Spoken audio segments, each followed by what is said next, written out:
हरकतों से बाज नहीं आया और आज सुबह 8 बजे से ता वक्त ना सिर्फ ज़िला पुंछ में बल्कि मुजफ्फराबाद, पुंछ, मीरपुर, नकियाल और हर जगह तमाम LOCs के जितने इलाके हैं उसमें उसने बिला इश्तियाल फायरिंग का सिलसिला शुरू कर रखा है।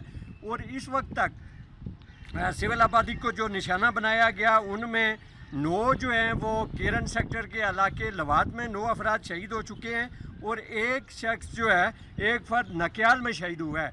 इस तरह आज होने वाली शहादतों की तादाद 10 है, जबकि 13 से ज़्यादा ज़ख्मी हैं, जिनमें एक बटल की रिहायशी है खातून भी शामिल है।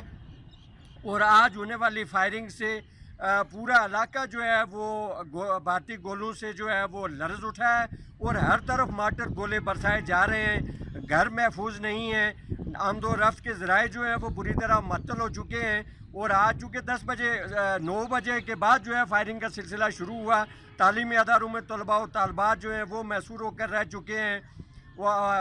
ज़ख्मी और शहीद होने वाले अफराद को अस्पताल में ले जाने वाली एम्बुलेंसेस को जो है वो निशाना बनाया जा रहा है और इस वक्त निज़ाम ज़िंदगी मफलूज हो चुका है। ताहम कश्मीरी जो हैं उनके अज़ाइम आज भी बुलंद हैं और वो पाक फ़ौज के शाना बशाना खड़े हैं। दूसरी तरफ पाक फ़ौज भी भारतीय जारियत का भरपूर जवाब दे रही है। जी पाक